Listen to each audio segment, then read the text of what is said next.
पूरी दुनिया में छत्तीसगढ़ में धमतरी के नाम को लेकर जाते हैं। मैं चाहूंगा एक बार अपने कवि को, जिसने अपने खून पसीने से इस कवि सम्मेलन को सींचा है, इतनी कमजोर तालियां नहीं, जरा जोरदार तालियां बजाकर गुरुदेव का सम्मान करिए, जिनके पढ़ाए हुए बच्चे कोई नेता बन गया, कोई अधिकारी बन गया, कोई पत्रकार बन गए, लेकिन ये फकीर अभी भी उसी यात्रा पर है जिनके कारण हम सब बार बार धमतरी आते हैं। एक ये लाखोटिया जी जब भी कवि सम्मेलन करते हैं तो सुरजीत नवदीप जी को आगे कर देते हैं। अब किसके माँ ने दूध पिलाया जो इनसे पैसे मांग ले। इस बार मुझे फोन किया लखोटिया जी ने, मैं 2019 में आया था इसके पहले, आज मैंने पोस्टर देखा, आज 2024 में फिर मुझे याद किया, मुझसे बोला कितने पैसे लोगे। तो मैंने कहा लखोटिया जी आपसे कभी पैसे मांगे नहीं मैंने, और सुरजीत नवदीप जी जो दे देंगे वो ले लेंगे। तो बोले नहीं नहीं फिर भी बता दो आप कितने लोगे। तो मैंने कहा जितने सरदार प्रताप फौजदार लेगा उससे 1000 रुपये कम मुझे दे देना। बोले फिर आ जाओ, सरदार प्रताप फौजदार 1000 में ही आ रहा है।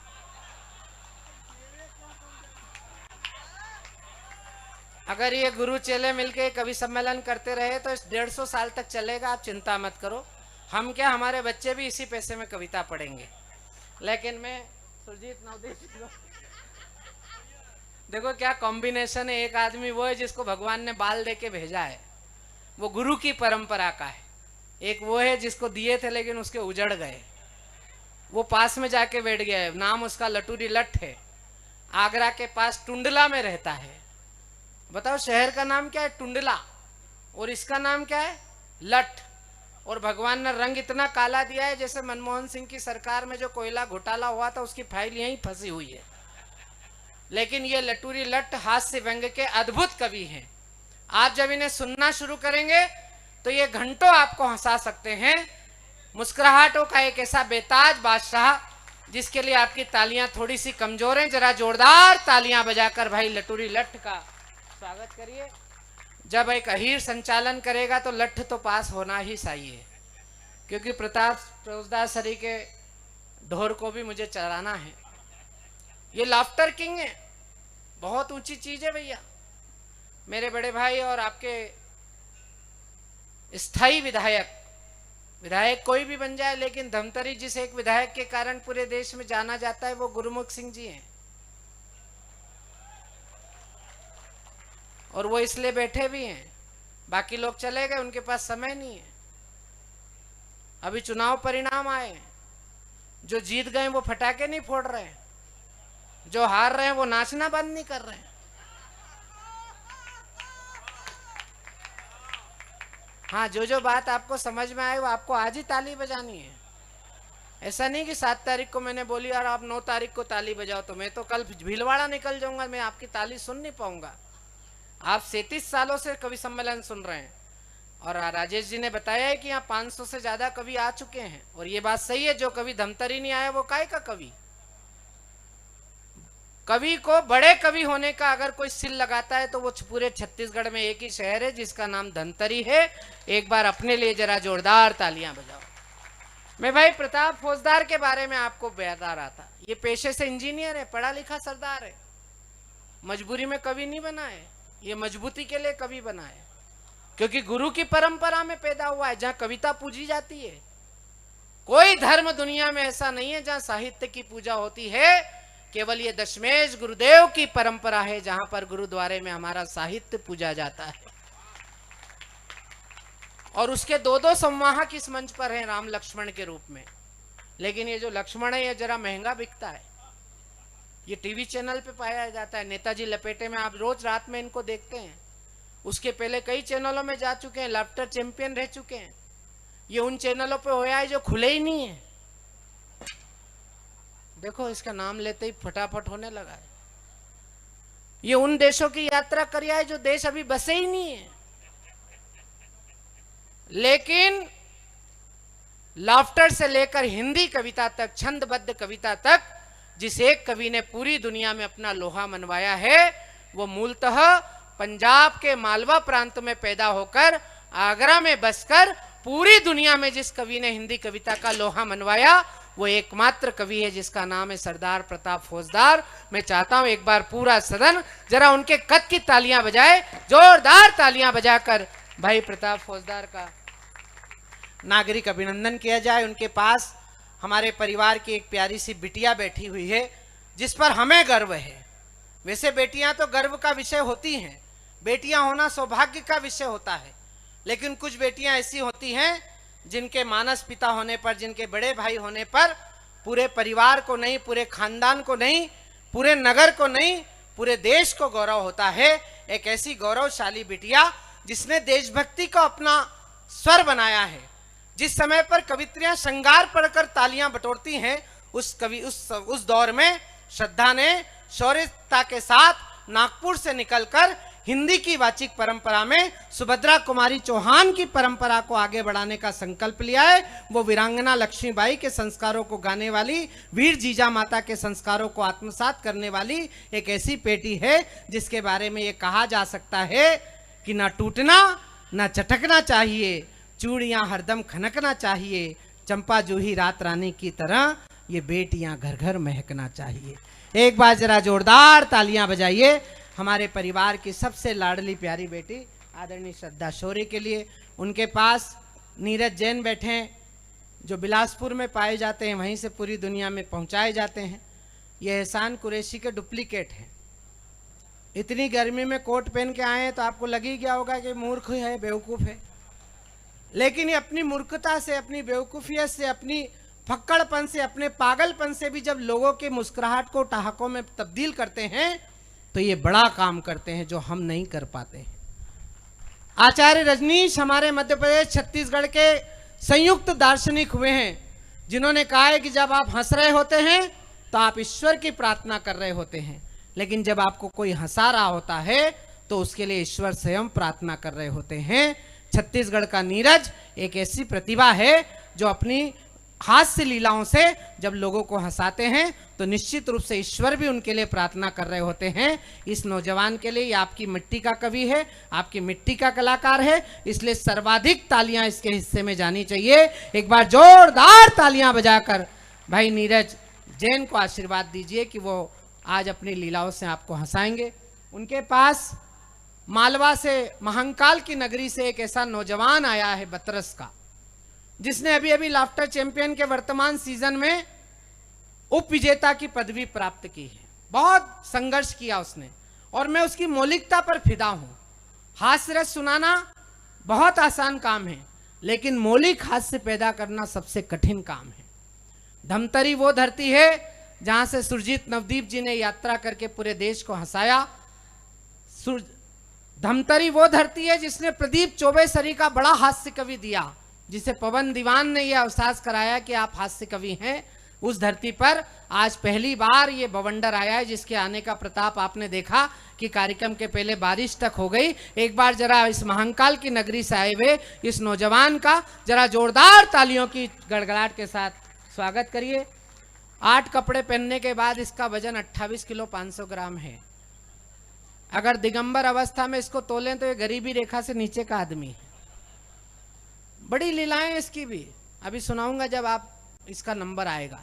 उनके पास और एक बारीक कवि बैठा है, उम्र में छोटा है लेकिन उसकी धार बड़ी लंबी है, क्योंकि वो खानदानी कवि है।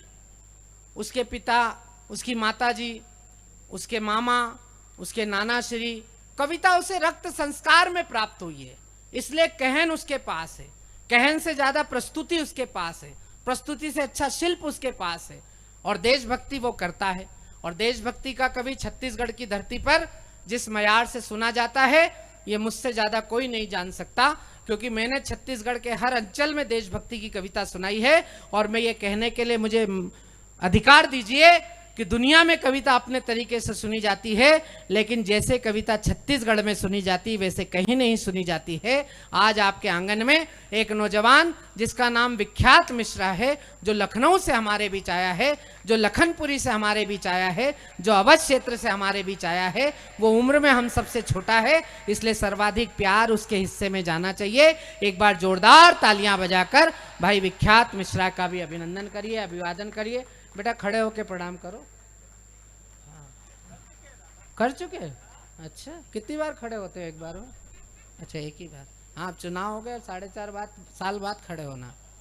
आइए, मेरा नाम शशिकांत यादव है, आप लोग मुझे जानते हैं। नहीं जानते हो तो मैं उनकी जानकारी के लिए बता दूं कि मैं मध्य प्रदेश का ISI ब्रांड यादव हूं। पहले इस्तेमाल करो, फिर विश्वास करो। विश्वास हो गया हो तो एक बार मेरे सम्मान में भी ढंग से ताली बजाओ। ये जो 2-3 बच्चे जिनके भी खेल रहे हैं, बेटा माता पिता कहाँ हैं? तुम आए हो कि भेजे गए हो?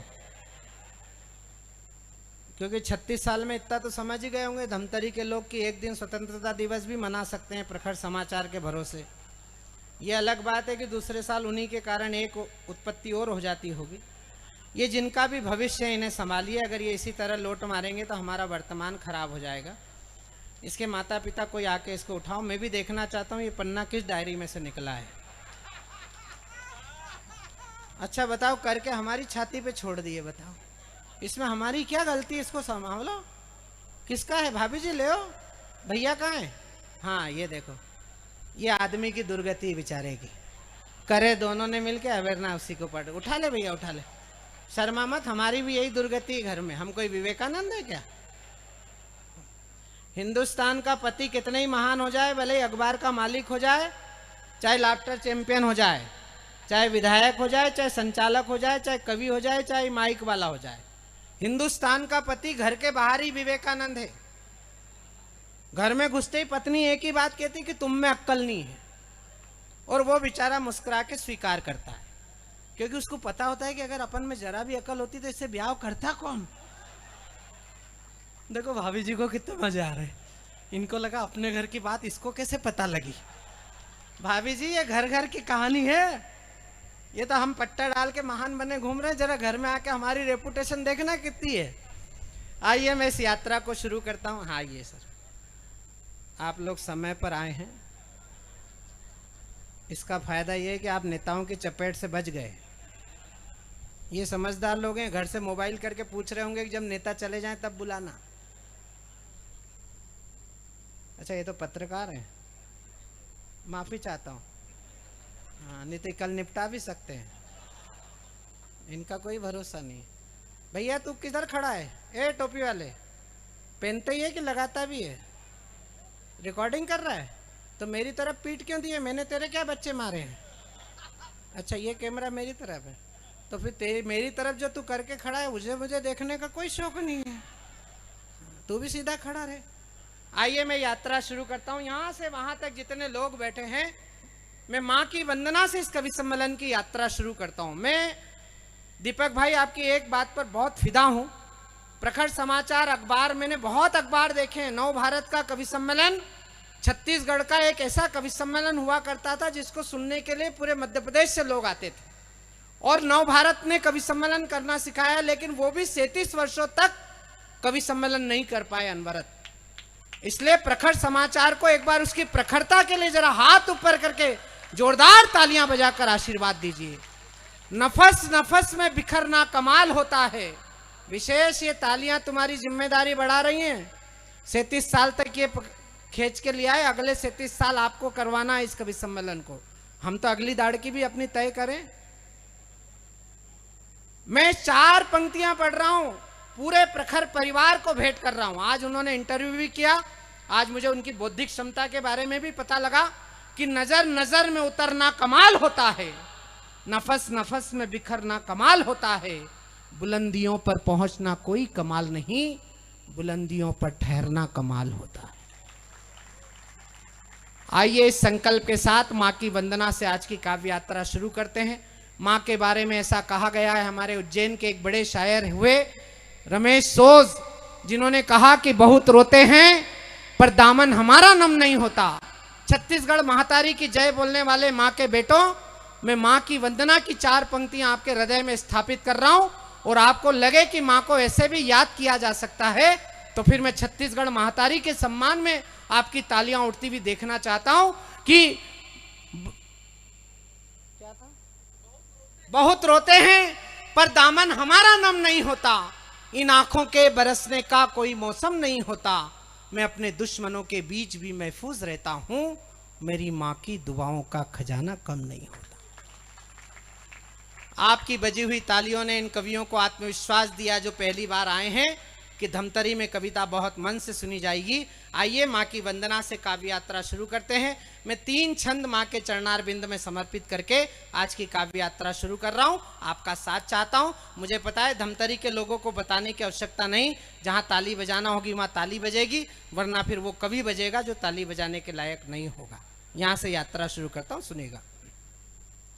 कि शब्दों की साधना को, भाव की आराधना को साहित्यिक स्थान मिले ऐसा वरदान दो। कविता को रचूं और छंद का श्रृंगार करूं, गजलों से प्यार करूं ऐसा वरदान दो। पल पल पूज सिद्ध दायिनी मां शारदे में, वाणी और विद्या का तुम मुझे वरदान दो। और गीत लिखूं मान सम्मान स्वाभिमान के हो, देश अभिमान के हो ऐसा वरदान दो। गीत लिखूं मान सम्मान स्वाभिमान के हो, देश अभिमान के हो ऐसा वरदान दो। हाथ में उठाई है कलम माता शारदे तो, सौगंध तुम्हारी है कि फर्ज भी निभाएंगे। प्रेयसी के रूप पे हम कोई गीत ना लिखेंगे, लेकिन पीड़ितों के क्रंदनों को हम गाएंगे। और राज करने वाले राज करें सत्ताधीश यहाँ, हर मौसम में उन्हें हम दर्पण दिखाएंगे।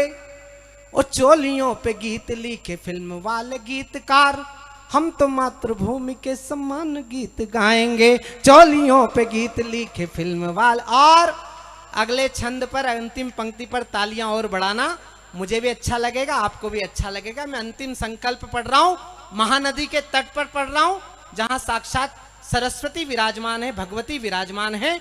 कि वीणा वादिनी हमारी प्रार्थना यही है बस, प्राणियों में व्याप्त सद्भावना संदेश हो। कि चारों ओर खुशियां ही खुशियां हो जगदम्ब, रंच मात्र भी न कहीं काली माँ कलेश हो। माँ मैं आपका हूँ और आप हैं हमारी मात, आपकी कृपा माँ इस पुत्र पे हमेशा हो।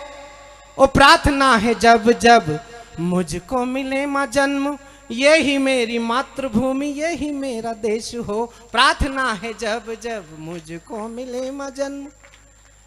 केवल कल्पना करके देखो, युगांडा में पैदा होते तो कैसे दिखते। भारत में, छत्तीसगढ़ में पैदा नहीं होते और दक्षिण अफ्रीका में पैदा होते तो कौन तो तुमको देखता और किसको तुम देखते। और अगली बार ताली तो इस बात पर बजाना, 3 कोरोना की लहर आने के बाद सुनने के लिए तुम जिंदा रह गए, सुनाने के लिए हम जिंदा रह गए। इसलिए एक बार धन्यवाद की तालियां बजाकर इस कवि सम्मेलन का शंखनाद करिए। आइए मैं इस कवि सम्मेलन के पहले ओपनिंग बैट्समैन को आपके बीच बुलाता हूं, जो 2020 का खिलाड़ी है, कम बॉल में ज्यादा रन बनाता है, लाफ्टर चैंपियन का उपविजेता रहा है, मूलतः कवि है। और ये 28 किलो 500 ग्राम का कवि इसलिए सम्मान के योग्य है, मैंने तो भारत सरकार को कहा है कि इसको पद्मश्री दो। इस काया के बाद भी इसने लव मैरिज करी है। भाभी जी आप हंस रही हो, जिसको लेके भागा है उसको देख के भागता है। बताओ, मतलब इसने भी लव मैरिज करी। वो छोरी कितनी सीधी होगी बेचारी, जो इसके बलिए में फंस गई है। एक कवि सम्मेलन में इंदौर में खूब ही जमा। दूसरे दिन में इसको बेंगलोर लेके जाने के लिए एयरपोर्ट पे खड़ा था, एक भद्र महिला ने पहचान लिया। बोले भैया कल आप रात में कवि सम्मेलन में थे ना, आप खूब जमे, मेरे साथ वीआईपी रूम में चलोगे। तो इसके अंदर का आसाराम जगा और ये उस महिला के पीछे पीछे भगा। आगे आगे महिला, पीछे पीछे ये, इसका सामान संभाल के मैं खड़ा। वीआईपी रूम में जाने के बाद महिला ने अंदर से दरवाजा लगा लिया तो इसको गुदगुदी हुई। इसको लगा सम्मान आज राष्ट्रीय स्तर का होने वाला है। फिर महिला ने धीरे से कहा कि जरा आप शर्ट उतारेंगे प्लीज। तो भैया को और रावण हो गया एकदम। भैया ने शर्ट उतारा, महिला ने झट अपने 6 साल के बेटे को आगे करा, बोले बेटा बोनविटा पिया कर वरना ऐसा हो जाएगा। आप सोचो, जो कवि काया से भी हंसा सकता हो, उसकी वाणी का प्रभाव क्या होगा। मैं एक ऐसे वाणी के प्रभावशील हास्य रस के कवि को आपके बीच बुला रहा हूं, जिसके बारे में मैं कह सकता हूं कि श्वेत क्रांति का मृदभाषी जब व्यंगों की बौछार करे तो काव्य जगत के उस सैनिक की विजय श्री मनोहार करे। आकर्षण आवाज से जो महफिल को सजा देता है, ये वो पौआ है जो बोतल का मजा देता है।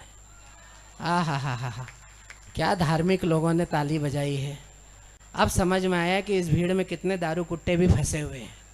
एक बार पूरा सदन इस नौजवान के लिए जोरदार तालियां बजाओ। भाई बवंडर माइक पर आओ।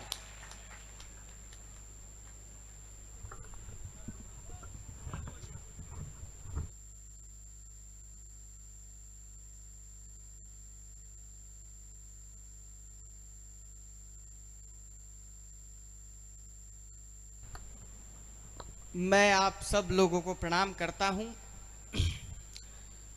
धान के कटोरे के छत्तीसगढ़ को, क्रोसे के छत्तीसगढ़ को, लोक कला साहित्य के छत्तीसगढ़ को, महानदी के छत्तीसगढ़ को और आपकी छत्तीसगढ़ महतारी के छत्तीसगढ़ को दोनों हाथ जोड़ करके मैं प्रणाम करता हूं। भाई साहब ने बहुत बोला मेरे कद के बारे में, मेरी काठी के बारे में। अब मैंने लव मैरिज करी तो इनको पेट में क्यों दुखता है? क्योंकि ये नहीं कर पाए। और छत्तीसगढ़ वालों, झारखंड की सीमा आपसे सटती है।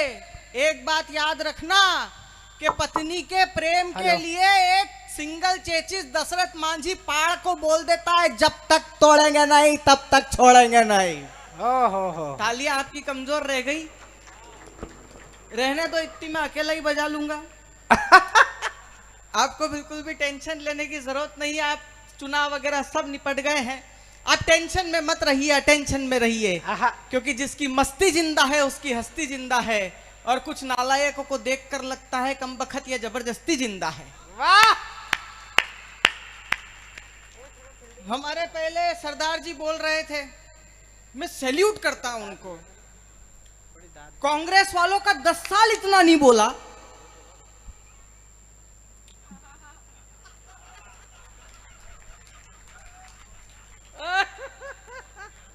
जितना वो एक दिन में बोल गए। मुझे तो यही लगा मेरे हाथ में सुबह ब्रह्म मुहूर्त में ही भस्म आरती के समय माइक आएगा। लेकिन बहुत अच्छा है, पुलिस भी कविता सुन रही है। सर मैं सैल्यूट करता हूं सर आपको। सर जो पुलिस किसी के बाप की नहीं सुनती। तालियां कमजोर रह गई है यार आप लोगों की। वो पीछे 2 अधिकारी बोल रहे थे इसकी सूरत जेब कतरे से मिलती है।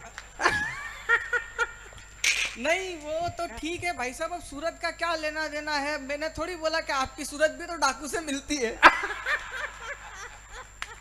पर सर मैं एक बात हर जगह कहता हूं कि जब कोरोना की भीषण महामारी में वीर जी हम अपने अपने घरों में महफूज थे, तो उस महामारी को अपने ऊपर झेल करके ये पुलिस वाले हमारे प्राणों की रक्षा कर रहे थे। एक बार इनके लिए ताली बजाइए सर। और सर उन दिनों आपके महकमे ने क्या सेवा करी है सर। हर गली हर चौराहे पर आपका जो एंटीवायरस आपने सरसों के तेल में सैनिटाइज करके आदमी के जगह विशेष पे टैटू बनाए हैं सर। ये उन्हीं लोगों ने ताली बजाई जिनके बने। सर आदमी घर से बेसन लेने के लिए निकलता था, सूजी लेकर घर लौटता था। वाह! लेकिन 4 पंक्तियां पुलिस विभाग के सम्मान में पढ़ना चाहता हूं। इस कवि सम्मेलन को खोलिएगा और अपनी पुलिस के सम्मान में हाथ उठाइएगा। कहते हैं कि काम के लोग चंद मिलते हैं, कदम कदम पर जयचंद मिलते हैं, लेकिन जब भी मुसीबत आती है किसी शहर पर, एक पुलिस को छोड़कर सभी दरवाजे बंद मिलते हैं। आप बिल्कुल भी टेंशन में मत रहिए। दुनिया भर के टेंशन लेकर हम लोग बैठे हुए हैं। पहले मैं कवि सम्मेलन में नहीं था तो पढ़ाया करता था। एक बच्चे को खड़ा करा, मैंने कहा बेटा बड़ा होके क्या बनेगा? बोले कुछ नहीं। मैंने कहा इसमें अरविंद केजरीवाल बनने के गुण हैं। दूसरे से पूछा, मैंने कहा तू? बोले सर चांद पे जाऊंगा। मैंने पहले को टोका, मैंने कहा ठीक इससे कुछ ये बड़ा होके चांद पे जाएगा। वो बच्चा तुरंत बोला, बोले ढंग से इसके बाप पे तो गया नहीं।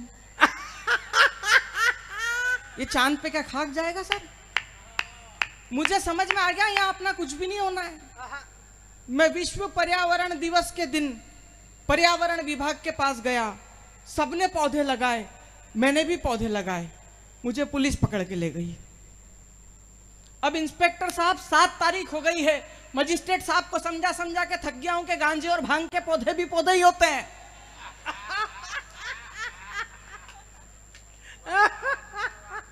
अगली टिप्पणी सुनो, ये गेहूं जवार से तो पेट ही भरता है, वो गांजे के पौधे से तो आपको आसमान में उड़ने का अनुभव फ्री में मिल जाता है। वाह, मैं हकीकत बात बता रहा हूँ भाई साहब, हर जगह टेंशन है ये भाई साहब, हकीकत बात बता रहा हूँ। एक टेंशन, आप किसी शहर के एयरपोर्ट पे या बस स्टैंड पे उतरो, वो आ जाते हैं रिक्शे वाले, भाई साहब कहाँ जाना है, भाई साहब बताओ कहाँ जाना है, भाई साहब बताओ। अब मैं रायपुर एयरपोर्ट पे उतरा, ऑटो वाले ने घेरा, बोले कहाँ जाना है, मैंने कहा कहाँ जाना है, मेरा दिमाग खराब हो गया, मैंने कहा चांद पे जाना है। अब आदमी छत्तीसगढ़ का था, कॉन्फिडेंस की कोई कमी नहीं थी, अच्छा, तुरंत बोला बैठो छोड़ देता हूं। मैं गजब कर रहा है, मैंने कहा पैसे कितने लेगा, बोले 1350 करोड़। ओ मैंने कहा देवता, अभी वो इसरो वालों ने चंद्रयान छोड़ा है, वो 650 करोड़ में छोड़ दिया, उसका जवाब लग जाए कि छत्तीसगढ़ का था तो पीछे तक के लोग ताली बजाना। वो तुरंत बोला, बोले भाई साहब उधर से खाली आना पड़ेगा, सवारियां नहीं मिलेगी। वाह,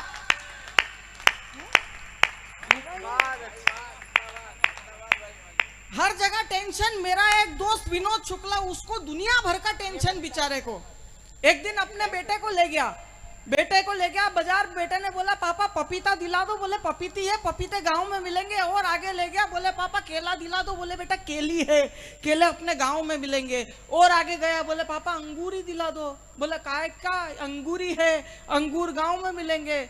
घर आया तो माँ ने पूछ लिया बेटा क्या दिलाया पापा ने, वो तुरंत बोला काय का पापा, पापी है। पापा गांव में मिलेंगे। और आप यकीन मानो हाँ, डॉक्टर साहब सुबह से व्यवस्था में लगे हुए हैं, ऐसे जुझारू पत्रकार को सलाम करते हैं, एक बार जरा जोरदार तालियां बजा दीजिए। मैं तो बताऊं, आदरणीय विशेष जी लाखोटिया साहब, दीपक जी लाखोटिया साहब, राजेश जी शर्मा साहब, आदरणीय शशिकांत जी भाई साहब, जो इस मंच का भव्य दिव्य और हमेशा की तरह नव्य संचालन कर रहे हैं, वो कह रहे थे कि पब्लिक कम है। मैंने कहा काहे की कम है, 2 सरदार जी तो मंच पे बैठे हुए हैं। मैंने कहा एक सरदार जी 1.25 लाख के बराबर होते हैं भाई साहब, तो 2.5 लाख तो अपन ने मंच पे ही बिठा रखे हैं। वाह, लेकिन मैं आपको एक बात कहना चाहता हूं, बहुत गुरूर से ये बात कहता हूं कि मैं कभी किसी सरदार पर चुटकुले नहीं पड़ता, क्योंकि मैं जानता हूं ये वो कौम है जो कैप्टन और मेजर बनकर के भारत माता की सीमा पर खड़ी रहती है। किसी 2 कौड़ी के आतंकवादी की हिम्मत नहीं होती कि हमारे भारत माता की आंचल की तरफ हाथ उठा करके देख ले। बहुत अच्छे बेटे, वाह वाह वाह वाह वाह वाह। ये वो कौम है जो ट्रैक्टर लेकर के पंजाब में खेतों में उतरती है तो इस भूमि से सोने चांदी जैसी फसलें निकाल देती है। और यही वो कौम है जिसने विश्व में जहां गुरुद्वारे बनाए वहां ये प्रण लिया कि इस शहर में कोई भूखा नहीं सोएगा। मैं इन गुरुओं के बेटों को दोनों हाथ जोड़ करके प्रणाम करता हूं। बहुत अच्छे भाई हिमांशु, बढ़िया बेटे। अच्छा, सरदार प्रताप फौजदार जी, जैसा जैसा आपने कागज पे सरदारों के बारे में लिख के दिया था वैसा वैसा मैंने पूरा बोल दिया है। अब इसके एवज में जो अपने 1100 अलग से तय हुए थे वो अपने को आप मस्ती में रहिए सर, मेरी उदासी के खिलाफ लड़ाई है। आहा, मुझे अंजुम रहबर जी के 4 मिसरे याद आते हैं। वो कहते हैं कि अपने जख्मों को आईना बनाया हमने आपको हंसता हुआ चेहरा दिखाने के लिए, और इतना आसान नहीं होता भूतों का तमाशा बनना, कलेजा चाहिए जमाने को हंसाने के लिए। वाह वाह बेटे, वाह वाह वाह। अब मैं आपको विनोद शुक्ला की बात बता रहा था, उसका बेटा तो बेटा, उसकी माँ भी बहुत खतरनाक आइटम है। वीर जी एक नई बात सुनिए, उसकी माँ भी बहुत खतरनाक आइटम है। वो पिछले दिनों उसकी माँ के दाढ़ में दर्द हुआ तो डेंटिस्ट के पास ले गया। धमतरी वालों, एक बारीक पॉइंट दे रहा हूं, पकड़ लेना, सुबह तक आनंद आएगा, ये गारंटी देता हूं। उसके दाढ़ में जैसे ही दर्द हुआ तो ये डेंटिस्ट के पास ले गया। डेंटिस्ट ने डेंटल चेयर पे लेटाया, बोले माता जी मुंह खोलो। विनोद की माँ तुरंत बोली, बोले देख, जैसे ही तू तेरे घर से क्लिनिक के लिए निकलता है तेरी बीवी श्रीवास्तव के फ्लैट में घुसती है, इससे ज्यादा मुंह मत खुलवा। तालियां कमजोर रह गई आप लोगों की। आइए बहन जी, बिल्कुल विराजिए आप भी आइए। मैं बता रहा हूं आपको, मेरा तो दर्द ही ये है, सरकार किसी की भी बने, आदरणीय विधायक जी महोदय साहब बैठे हुए हैं, मैं आपको बताऊं सरकार किसी की भी बने, विशेष भाई मैं चाहता हूं कि हम पुरुषों के लिए कोई सरकार सोचे। हम पुरुषों के लिए आज तक किसी सरकार ने नहीं सोचा। जो भी कैंपेन करता है यही बोलता है हम सब बहनों को सिलेंडर देंगे। कोई एक प्रत्याशी किसी पार्टी का उठ के बोले हम सब भाइयों को ब्लेंडर्स देंगे, कोई नहीं बोलता है सर, नारा लेगा आगे। मैं बता रहा हूं आपको, प्रखर समाचार का 36वां वर्ष है, 37वां है, और जैसे कि भाई साहब ने, शशिकांत जी ने कहा है कि ये सिलसिला चलता रहेगा, लेकिन मैं प्रखर समाचार की उच्च कमेटी से ये निवेदन करता हूं कि ये दोगलापन मत किया कीजिए कि हमको तो गेंदों के फूलों की माला, कवियों को और कवित्री को गुलदस्ता। हम भी गुलदस्ते लायक हैं, थोड़ा सा नजर में उतार कर देखो। हम पुरुष इतने बुरे नहीं होते हैं, हमें बना दिया जाता है। सरकार ने नारा दिया बेटी पढ़ाओ बेटी पढ़ाओ, मैंने कहा बिल्कुल पढ़ाओ, पर ये बताओ हम लड़के क्या महानदी की बाढ़ में बह के आए हैं? हमको घर वालों ने YouTube से डाउनलोड करा, फिर भाभी जी वो नारा आगे ले गए बेटी पढ़ाओ। मैंने कहा क्यों पढ़ाओ? तो आदरणीय प्रताप फौजदार जी ने डांटा कान पकड़ के, बोले नालायक, समाज में खड़ा होकर गंदी बात मत क्या। मैंने वीर जी मैंने क्या ऐसा बोल दिया? बोले बेटा इस देश में एक लड़की पढ़ लेती है तो परिवार के 4 लोगों को शिक्षित करके छोड़ती है।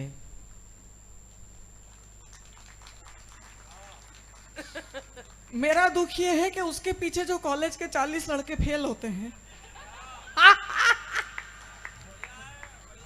उसमें से एक ये भी है। भाई साहब मेरा मुंह मत खुलवाओ, अपन दोनों की स्थिति एक जैसी है। अभी उन बच्चों को सम्मानित किया यहाँ पे जिनके 97% आए हैं। ढंग से जोड़ो ना तो मेरे, प्रताप जी के और शशिकांत भाई साहब के मिला के भी 97 नहीं होते।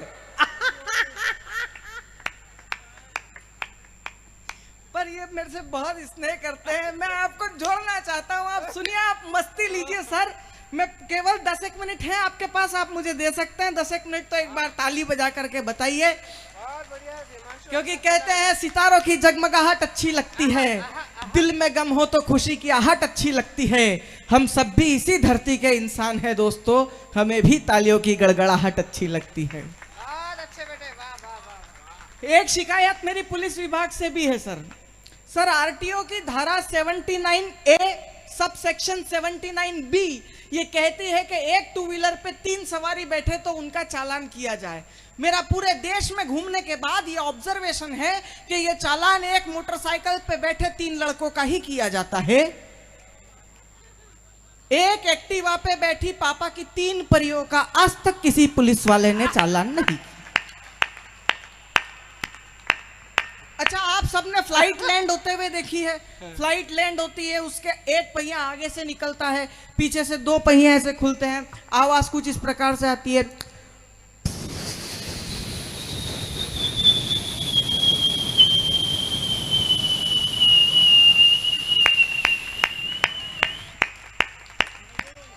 बढ़िया बेटे।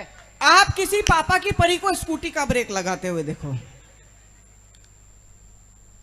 ये देखिए, ये जानती हैं जैसे ही सामने कोई आया दोनों पांव ऐसे निकलेंगे, दुम ठोक दे। तुम ठीक से नहीं चलाते। मैं तो खड़ा था बहन, मैं बता रहा हूं हमको कोई इज्जत नहीं देता सर, मेरी छाती पे सांप लौटते हैं। समाचार पत्र का कार्यक्रम है, एक शिकायत मुझे पत्रकारों से भी है। गुरुजी मैं सही बता रहा हूं आपको, आप देखिए कि अगर रायपुर के किसी भरे चौराहे पर जून के महीने में 4 लड़कियां दुपट्टा बांध के निकले, पत्रकार लोग फोटो खींचते हैं, दूसरे दिन समाचार पत्र में छापते हैं, नीचे लिखते हैं चिलचिलाती धूप से खुद को बचाती युवतियां। एक लड़का बेचारा सनबर्न के मारे लू लग जाए, उसको चक्कर आ जाए, वो बेहोश हो जाए, पत्रकार लोग फोटो खींचते हैं, दूसरे दिन पेपर में छापते हैं, नीचे लिखते हैं नशे में धुत जवानी।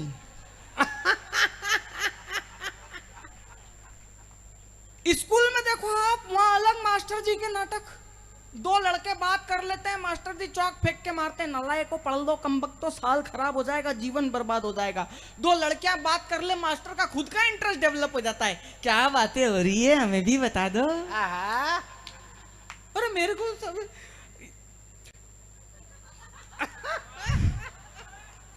और मैं इन माताओं बहनों से निवेदन करना चाहता हूं, हम पुरुष बहुत भोले होते हैं। मैं इसका सबसे बड़ा प्रमाण देता हूं आपको। संसार में कोई भी पत्नी अपने पति के बहन यानी ननन से प्यार नहीं कर सकती। एक पति ही होता है।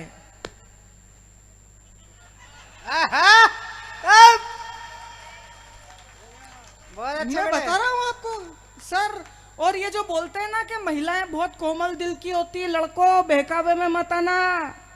कोमल दिल के हम लड़के होते हैं, और अगर एक टिप्पणी कर दूं तो पीछे तक के लड़कों के हाथ हवा में हिलते हुए नजर आए। कोमल दिल के हम लड़के होते हैं। अगर लड़कियों में थोड़ा सा भी दिल होता ना तो मजनू की जगह लैला पागल होके गली गली घूमा करती। हाँ, मैं बता रहा हूँ, एक आंटी इतनी बड़ी टीकी लगाती थी, ऐसा लगता था किसी ने 10 का सिक्का चिपका दिया है। मैंने कहा आंटी इतनी बड़ी टीकी? बोले वो मेरी माँ कहती थी कि इससे पति की आयु बढ़ती है। थोड़े दिन बाद बिंदी छोटी हो गई। मैंने कहा आंटी क्या हुआ?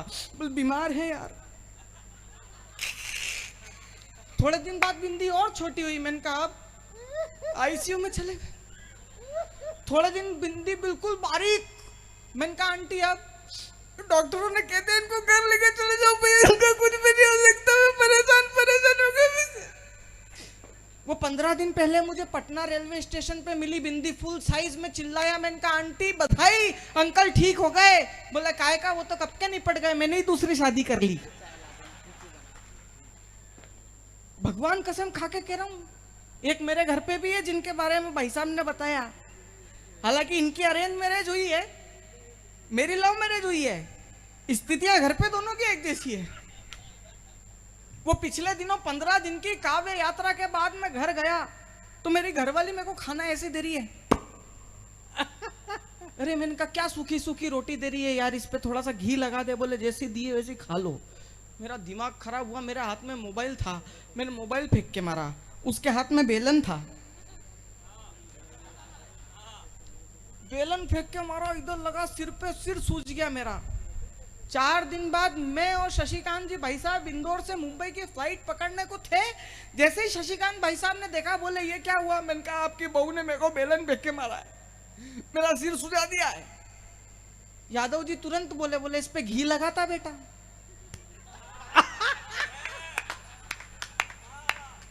मैंने कहा भाई साहब अगर घी होता।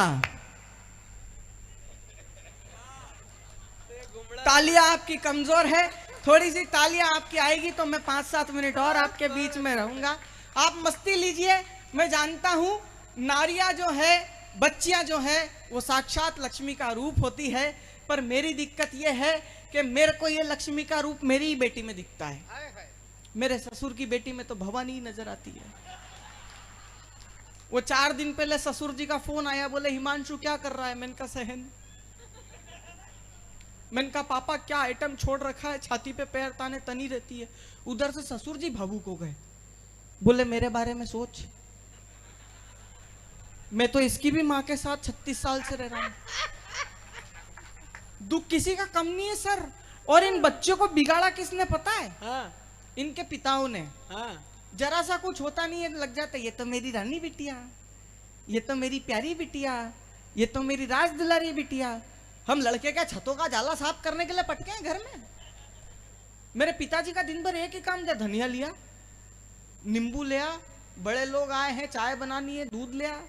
कभी कभी डाउट होता है इस आदमी की औलाद हो डिलीवरी बॉय को यार। मैंने पापा से बोला, मैंने कहा पापा मैं ही दिखता हूँ, ये दीदी इतनी मस्ती करती, कल इसने कप तोड़ा, इसको तो कुछ भी नहीं बोलते हो। मेरे पिताजी ने 250 साल पुराना डायलॉग मारा। छोड़ बेटा एक ना एक दिन पराए घर जाएगी, छोड़ बेटा एक ना एक दिन पराए घर जाएगी। मैं बोलता हूं हम लड़कों को भी भेजो पराए घर, हम भी हमारा टैलेंट बता के आएंगे। आहा, दूसरों के परिवार की जमी जमाई रंगोली पे पानी कैसे ढोला जाता है। एक समय था मित्रों आहा। जब घर के बुजुर्ग खांसते थे, घर की बहुएं अंदर हो जाया करती थी। आज बहुएं खांसती है, हमारे बुजुर्ग वृद्धाश्रम पहुंच जाते हैं। और अच्छे बेटे, वाह वाह वाह। हर बार लड़के को और पुरुष को हिकारत की नजर से नहीं देखना चाहिए। जैसा भाई साहब बोलते हैं, मतलब इस मेर में ही आसाराम दिखते हैं, लड़के में ही नारायण साईं दिखता है, लड़के में ही रामपाल दिखता है। कोई लड़की में भी राधे मां देखो। आहा, 50% आरक्षण की बात हो तो फिर ऐसी हो, आहा। पर नहीं देखते सब हमको ही हड़काते हैं। पर मैं आपके ज्यादा प्राण नहीं पीऊंगा, 2-3 कविता सुना करके मैं अपना स्थान, अगर आपको अच्छा लगा हो तो आप एक बार ताली बजाकर बता। मैं 5-7 मिनट और आपके बीच में हूं। ये तो बातें चलती रहेगी, लड़के लड़कियों की जोड़ियां स्वर्ग में बनती है, आहा, झगड़ने ही नीचे आती है। काम वहां भी ठीक से नहीं हो रहा, आप चिंता मत करो बिल्कुल। मैं तो आपको हकीकत बात बता रहा हूं। महिलाओं का कॉन्फिडेंस और महिलाओं का डेकोरम इतना होता है।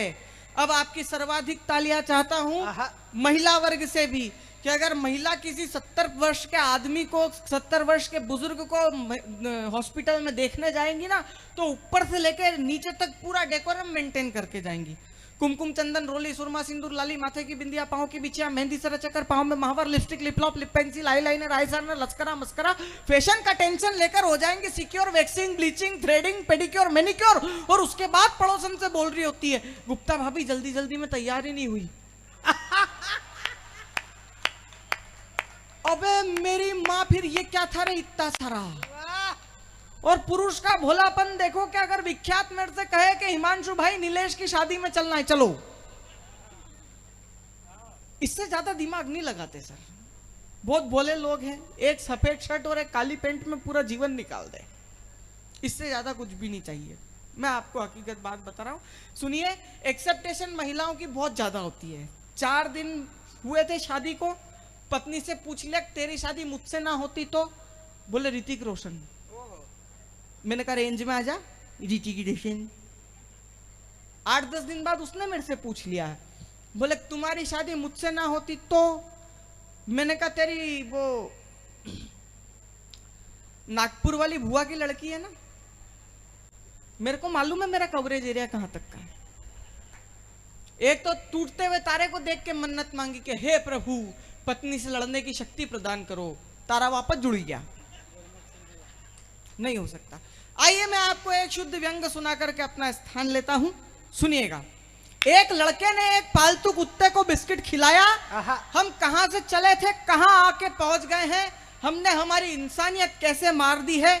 बड़े काव्य मनीषी मंच पर बैठे हुए हैं, मैं इनकी उपस्थिति में 4 पंक्तियां पढ़ना ये चाहता हूं कि हमारी मानवता कहां हमने गिरवी रखी और हमारी संवेदना हम कहां बेचकर आए। धमतरी वालों, बतरस पे आपने जो प्यार दिया वो एक तरफ कर दीजिएगा, लेकिन बताइएगा कि मैं काव्य मनीषियों के बीच में खड़ा हूं। शब्द का विधान नहीं, हमने कहा हमारी मानवता गिरवी रखी। शब्द का विधान नहीं, भाषा का भी ज्ञान नहीं, अनुप्रास कहीं पर यमक लगवाते हैं। सिद्ध दृष्टि आजकल गिद्ध दृष्टि हो गई है, नेत्रों में लेंस की चमक लगवाते हैं। गरीबों की गरीबी का बनाते हैं उपहास, दिखाने को दांत में कनक लगवाते हैं और पहले भाव पूछते हैं मीठे।